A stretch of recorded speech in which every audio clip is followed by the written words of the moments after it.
살롬, 한 주간도 평안하셨습니까? 유난히 길고 무덥게 느껴졌던 여름이 지나고 어느덧 완연한 가을이 찾아왔습니다. 아침 저녁으로는 제법 서늘함이 느껴지고 가을비도 많이 내리는 환절기입니다. 모든 성도님들 건강에 유의하시기 바랍니다. 계절은 바뀌었지만 안타깝게도 세상에는 전쟁이 끊이지 않고 있습니다. 러시아와 우크라이나 전쟁이 지금 3년째 이어지고 있고, 이스라엘과 하마스 간의 분쟁은 1차 휴전으로 종식되는 듯 하다가 하마스가 재무장하여 민간인들을 공개 총살하면서 이스라엘과 미국이 다시 하마스를 공격하려고 합니다. 파키스탄과 아프가니스탄 텔레반 정권 간의 전쟁도 발발해서 파키스탄이 아프가니스탄 수도 카불을 공습하기도 했었습니다. 태국과 캄보디아 국경 분쟁은 여전히 진행 중이고, 또 지난 한 주간은 캄보디아의 그 범죄 조직과 연루된 한국인들의 누수가 온 나라를 뒤흔들었습니다. 이제는 사이버 범죄와의 전쟁까지 시작됐습니다. 우리나라 국회에서는 여야가 정쟁을 벌이고도 있고, 우리 사회도 양극화되어 서로를 불신하고 내편으로 편을 갈라 싸우는 모습이 흔히 볼 수가 있습니다. 이러한 갈등은 우리 가정에서도 예외는 아닙니다. 아마 1990년대 말 1998년 정도로 기억하고 있는데, SBS 예능 프로그램에 아주 인기 있는 프로그램이 있었습니다. 장수 퀴즈라고 해서 시골 노부부가 출연해서 재치 있는 이탐으로 퀴즈를 푸는 코너가 있었습니다. 사회자 서세원 씨가 이 하늘이 내린 인연으로 지금 할아버지 할머니와 같은 부부가 된 사이를 무엇이라고 합니까? 하는 문제를 내자 한 할머니가 주저시 배를 누면서 벤수라고 대답했습니다. 당황한 사회자가 네 글자입니다 이렇게 얘기하니까 그 할머니가 평생 왼수라고 답에 모두가 웃었던 기억이 납니다. 아마 천생연분을 평생 원수로 생각했던 것 같습니다. 이 가족 간에도 이렇게 원수로 평생적으로 살아가기도 합니다. 또한 우리 성도들은 세상의 풍속이나 물질 만능주의, 우상 숭배와 같은 영적 타락에 맞서 날마다 영적인 전쟁도 치르고 있습니다. 우리는 이러한 전쟁이나 싸움을 앞두면 당연히 두려움을 느끼게 됩니다. 그런데 성경은 두려워하지 말라, 하나님께서 우리를 위해서 싸우신다라고 말씀하시며, 하나님을 믿는 성도들은 두려워할 필요가 없다고 강조합니다. 우리는 삶의 위협적인 상황이나 큰 어려움이 직면했을 때 어떻게 반응해야 할까요? 하나님께서 우리를 위해서 싸우신다는 말씀이 오늘 우리의 삶에 어떻게 적용될 수 있는지 우리 다 함께 성경 말씀을 통해서 살펴보도록 하겠습니다. 오늘 읽은 본문이 담겨져 있던 신명기는 이 모세의 고별 설교입니다. 그 중에서 신명기 20장은 전쟁에 관한 법규를 담고 있습니다. 특별히 1절부터 9절까지는 전쟁 수행 전에 갖춰야 될 자세에 대해서, 나머지 10절부터 20절까지는 전쟁 후의 처리 방식에 대해서 이야기합니다. 이스라엘의 가나안 정복 전쟁은 단순한 영토 정복이 아니라 하나님께서 가나안의 제약이 가득 찼음을 보고 이를 심판하고 진멸하시는 영적 전쟁으로 이해해야 합니다. 일반적인 전쟁에서는 군 지휘관이 최전선에 배치되지만 이스라엘 전쟁에서는 제사장이 가장 먼저 백성들 앞에 나섭니다. 오늘 우리가 읽은 본문 신명기 20장 1절에서 9절에서는 적군과 싸우려 할 때 가장 먼저 가져야 할 자세, 즉 우리가 어떻게 해야 하는지에 대한 실제적인 매뉴얼, 지침을 제공하고 있습니다. 첫 번째는 두려워하지 말라고 하고 있습니다. 1절부터 3절의 말씀입니다. 사실 전쟁이나 큰 싸움을 앞두면 누구나 두렵기 마련입니다. 앞으로 무슨 일이 일어날지 알 수 없기 때문에 우리의 두려움은 더욱 커집니다. 이 사태가 어떻게 진행될지, 우리 사회와 경제 그리고 교회에 어떤 영향이 미칠지, 그 끝이 어딘지는 모르기 때문에 우리는 불안해합니다. 이런 두려움은 무지에서 비롯되기도 하지만은 때로는 적군의 말과 병거, 군사, 백성의 많음, 강대함을 봄으로서도 생겨납니다. 이 본다는 것은 시선을 한 곳에 고정하고 한 방향으로 향하는 것을 의미합니다.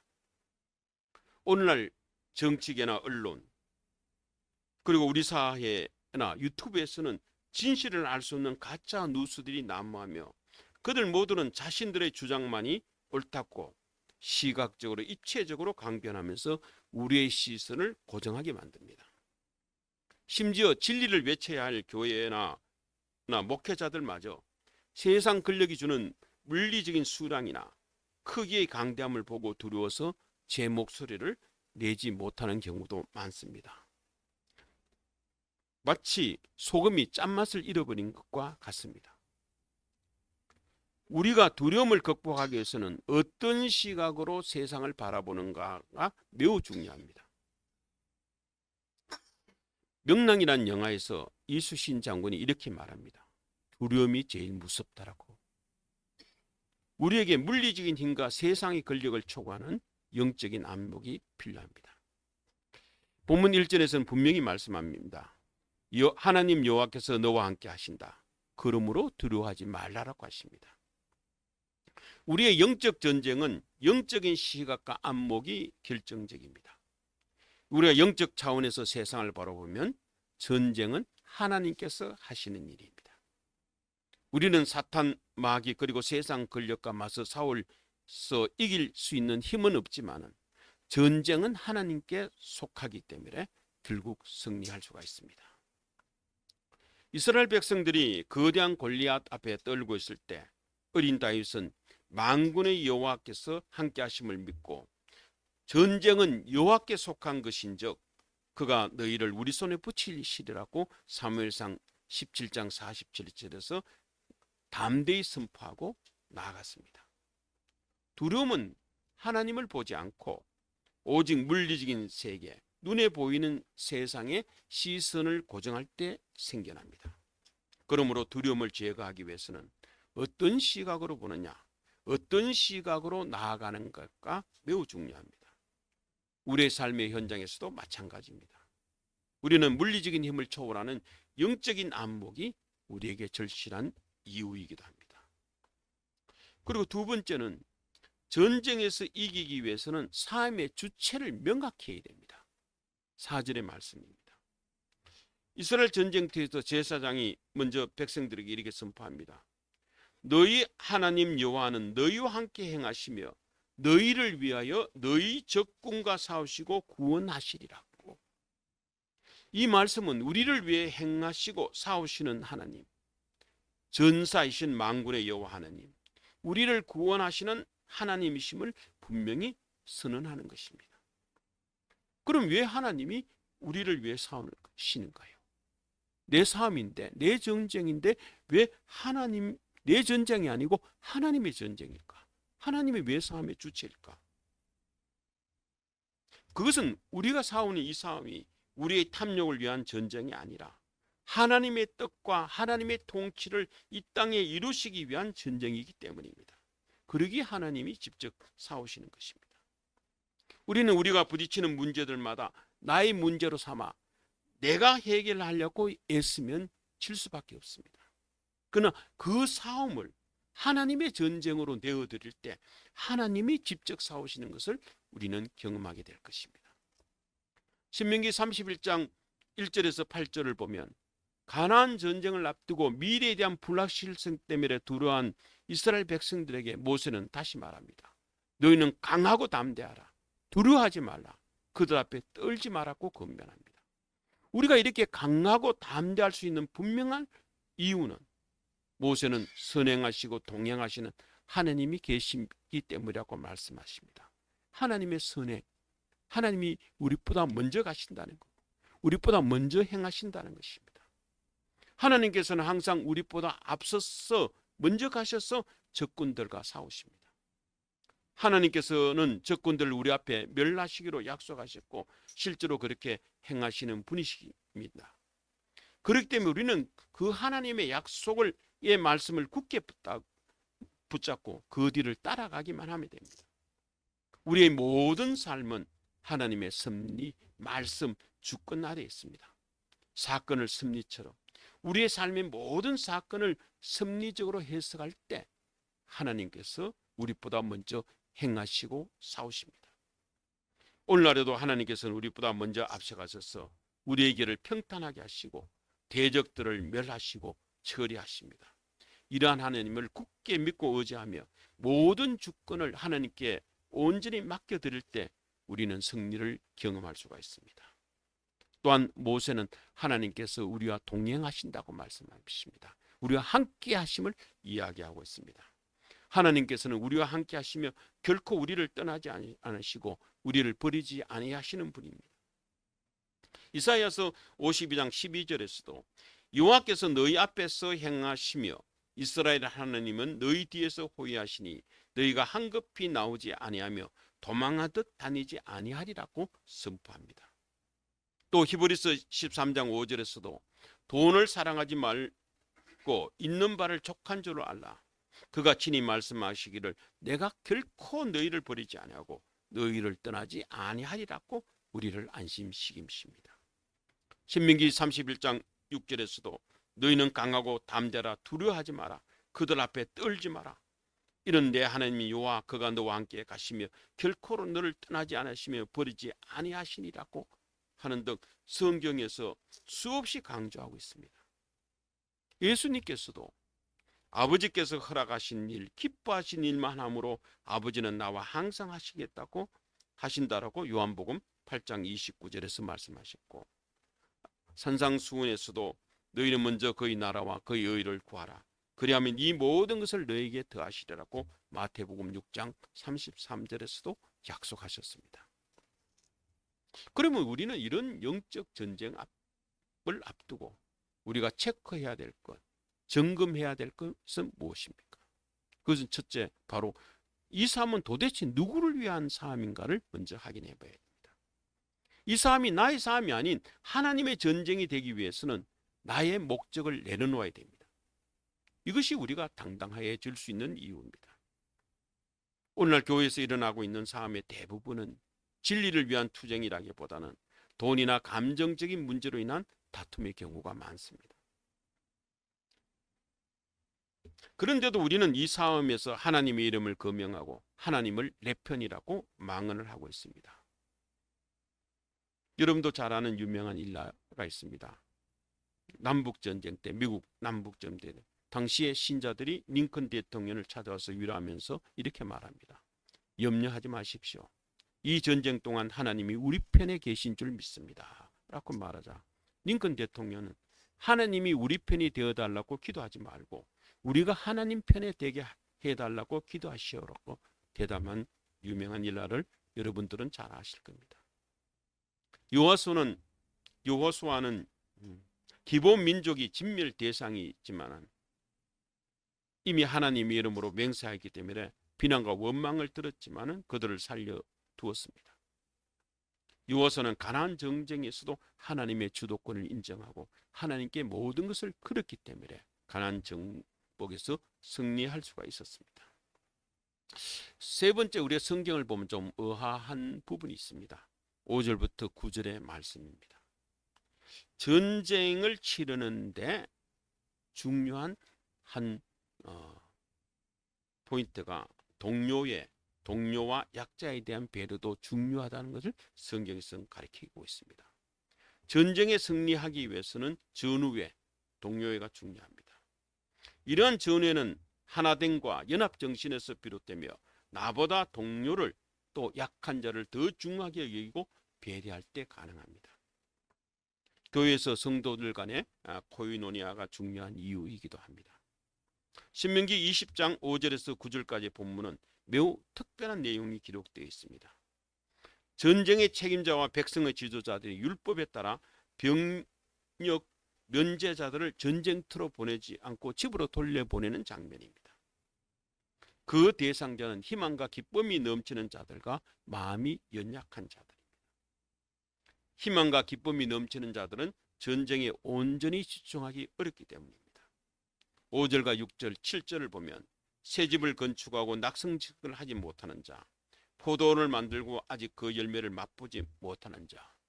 이스라엘에서는 보통 포도나무를 심으면 4년째 되는 해에 열매가 맺히는데 그 첫 열매는 하나님께 드리고 5년째 되는 열매부터 심은 자가 먹을 수가 있습니다. 아직 포도원을 가꾸고 5년이 채 안 됐던 사람들이죠. 그리고 그 여자와 약혼하고 아직 결혼하지 못한 자들이 여기에 해당됩니다. 또 8절에는 마음이 허약한 자들도 전쟁에 참여하지 않도록 약자를 배려합니다. 이것이 바로 하나님의 마음이지요. 하나님께서는 우리의 일상 속 작은 아주 사소한 즐거움과 기쁨을 무시하거나 빼앗지 않으십니다. 비록 거룩한 전쟁, 성전이라 하더라도 우리의 소소한 행복, 소확행이나 연약함을 가볍게 여기지는 않으시는 분입니다. 복음에 대한 뜨거운 열정과 헌신만큼이나 먼저 가정의 행복과 삶의 작은 일을 소중히 여기는 마음도 필요합니다. 예수님께서도 들에 핀 불 한 포기도 조그만 겨자씨 하나도 소중히 여겼었듯이 우리도 작은 일에도 약한 자들에게 세심한 배려를 기울여야 됩니다. 그러면 하나님께서 우리를 대신해서 싸우시고 우리에게 승리를 가져다 주실 것입니다. 사랑하는 성도 여러분, 우리가 영적 전쟁 앞에서 강하고 담대할 이유는 무엇일까요? 그것은 바로 우리에게 주어진 거룩한 사명이 있기 때문입니다.